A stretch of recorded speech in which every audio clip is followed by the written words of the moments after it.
Shalom, selamat pagi. Sate pagi hari ini masih kita mengikuti seri doa Bapa kami dengan tema kesombongan manusia. Di manakah Pilatus sekarang? Di manakah Kayafas sekarang? Di manakah Adolf Hitler sekarang? Di manakah Mao Zedong sekarang? Pada waktu berjaya, mereka memiliki kekuatan untuk melawan Tuhan. Mereka merajalela dan Tuhan tinggal diam. Di dalam kitab Yesaya ada satu ayat di mana Tuhan berkata, "Aku sudah lama berdiam diri sehingga engkau tidak takut." Saya gemetar membaca ayat itu. Kiranya kita mempunyai perasaan yang peka setiap jam, setiap menit, setiap detik untuk merasakan kebesaran Tuhan dan keajaiban bijaksana Tuhan yang melampaui segala makrifat dan segala pikiran manusia. Dia diam, dia tidak bicara. Tunggu sampai engkau mati.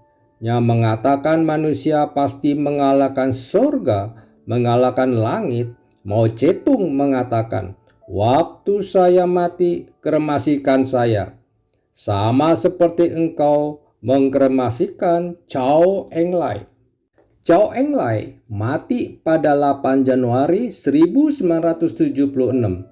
Mao Zedong mati pada 9 September 1976. Setengah tahun lebih setelah Zhou Enlai mati.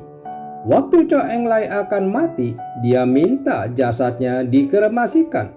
Lalu mereka membakar mayatnya. Waktu Mao Zedong mati, dia juga minta mayatnya dibakar. Tetapi mereka tidak mau. Ini berarti setelah mati, dia sudah tidak berhak mengatur bawahannya.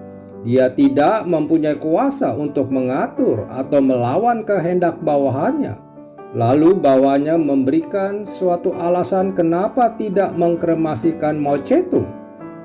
Karena pengalaman kesedihan mengkremasikan Zhou Enlai membuat mereka merasa lebih baik tidak mengkremasikan Mao Zedong. Tetapi Mao Zedong sudah memberikan wasiatnya. Dia minta dikremasikan, tetapi mereka tidak mau menurutinya karena mereka pernah sangat sedih ketika mengkremasikan Zhou Enlai. Maka mereka membuat sebuah peti mati dari kaca yang sangat hebat kualitasnya. Ini salah satu kaca terbaik yang dibuat oleh manusia sejak Adam sampai sekarang. Pemerintah Beijing memerintahkan mayat Mao Zedong tidak dikubur di bawah tanah, tetapi ditaruh di dalam peti kaca. Dan kacanya tidak bisa dibeli di Rusia, di Inggris, di Prancis, di Jerman, di Amerika, tetapi harus dibuat di Tiongkok dengan mutu yang lebih tinggi daripada kaca manapun di seluruh dunia. Sebelum itu, yaitu sejak 200 tahun yang lalu, kaca Beijing sudah terkenal di seluruh dunia. Di dalam museum kita telah meletakkan beberapa barang kaca Beijing. Kaca tersebut lebih tinggi kualitasnya daripada kaca manapun di dunia, termasuk kaca masa kini yang paling hebat di luar negeri. Kaca itu disyaratkan cahaya bisa masuk, tetapi panas tidak boleh masuk. Sekarang kita ada fikul yang bikin kaca bisa ditembus cahaya, tetapi panas tidak masuk. Tapi itu tidak tahan lama. Kaca itu seluruhnya seperti fikul. Tebalnya berpuluh-puluh senti, cahaya bisa masuk, tetapi panas tidak boleh masuk. Kenapa?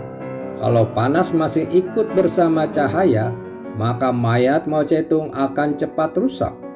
Maka mereka membuat kaca yang dapat ditembus cahaya, sehingga orang bisa melihat mayat Mao Zedong yang ditaruh di situ.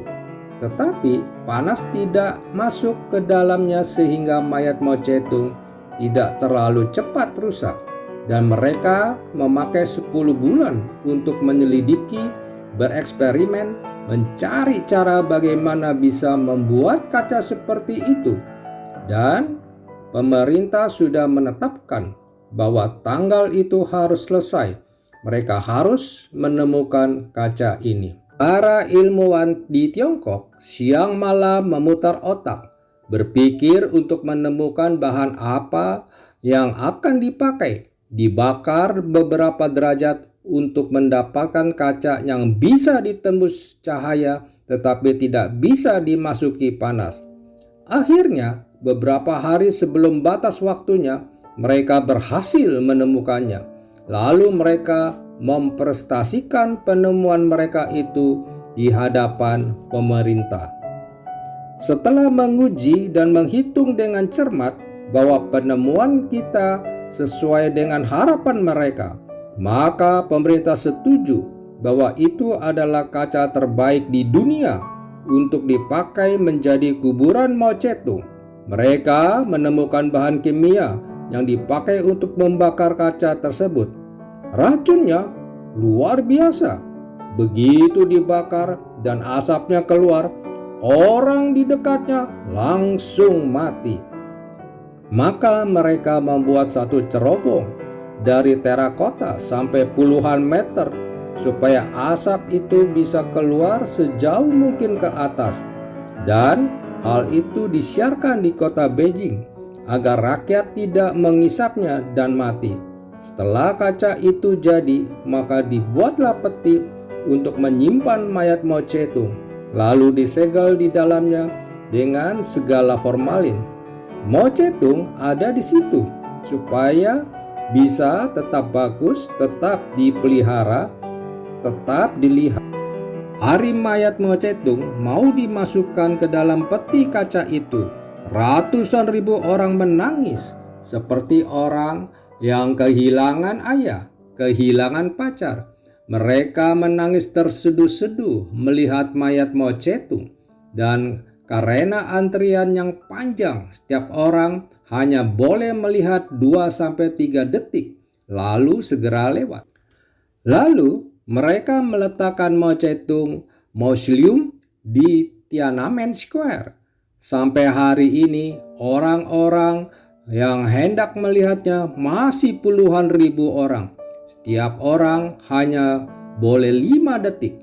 Kalau engkau pergi ke Tiananmen Square di Beijing, engkau akan melihat orang yang berbaris itu jumlahnya ribuan orang. Tiongkok mempunyai 1,3 miliar manusia. Maka kalau satu hari ada 100.000 orang yang hadir, bisa dibayangkan berapa hari yang dihabiskan oleh seluruh penduduk untuk melihat jasad pemimpinnya. Semua orang ingin melihat Mao Zedong. Ada yang datang untuk melihat karena benci. Ada juga yang datang melihat karena menghormati dia. Mao Zedong sudah meninggal dunia 44 tahun yang lalu. Tetapi dalam 20 tahun sudah mulai terlihat rusak. Meskipun memakai kaca yang paling baik di mana cahaya bisa masuk tetapi panas tidak bisa masuk, mereka menemukan dari bibirnya, dari pipinya, dari kulitnya mulai timbul retak-retak, mulai terkelupas, ada keping-kepingan, dan akhirnya mereka menyisihkan satu hari dalam seminggu untuk menutup mausoleum bagi umum. Peti dibuka, jasad mau direstorasi supaya bagus. Tapi itu tidak bertahan lama. Makin lama makin banyak yang rusak. Akhirnya dibuat setiap minggunya mausoleum ditutup selama 2 hari untuk dilakukan restorasi. Kita mau bertanya, Mao Zedong, apakah kamu yakin bahwa manusia bisa mengalahkan Allah? Mungkinkah manusia bisa mengalahkan Allah? Berkali-kali engkau mengucap kalimatan itu dengan begitu sombong. Tetapi sekarang kita bertanya, di mana engkau? Engkau mau mengalahkan Tuhan? Tahukah engkau hanya manusia yang diberi kemampuan untuk memberontak kepada Tuhan, tetapi akhirnya engkau harus dihakimi oleh Tuhan. Manusia tidak boleh sombong. Jika manusia bisa melawan Tuhan, itu bukan karena Tuhan itu lemah sehingga tidak bisa membela diri ketika dilawan, tetapi karena Tuhan yang memberi engkau hak dan kebebasan dapat melawan dia, dan itu tidak boleh menjadikan kita menyombongkan diri. Kita adalah makhluk yang bagaimanapun akhirnya harus berdiri di hadapan penghakiman Tuhan. Orang yang percaya Tuhan harus berdiri di hadapan Tuhan. Orang ateis juga harus berdiri di hadapan Tuhan. Orang yang taat kepada Tuhan harus berdiri di hadapan Tuhan. Orang yang melawan Tuhan juga harus berdiri di hadapan Tuhan.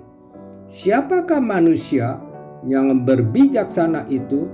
Orang baru dapat dikatakan berbijaksana pada waktu dia taat kepada Kristus dan mengatakan kalimat ini, "Jadilah kehendakmu di bumi seperti di sorga." Biarlah orang-orang Kristen tidak memperalat Allah, tidak mempermainkan Allah, tidak memanfaatkan Allah, atau memerintah Dia sebagai jongos kita untuk menggenapi kehendak kita. Sebaliknya, hendaklah kita menaklukkan diri kita untuk menggenapi kehendak Allah. Amin. Mari kita berdoa. Bapa Surgawi, ajarlah kami tidak menjadi sombong, namun rendah hati di hadapan-Mu, karena kelak Tuhan akan menghakimi kami semua. Amin.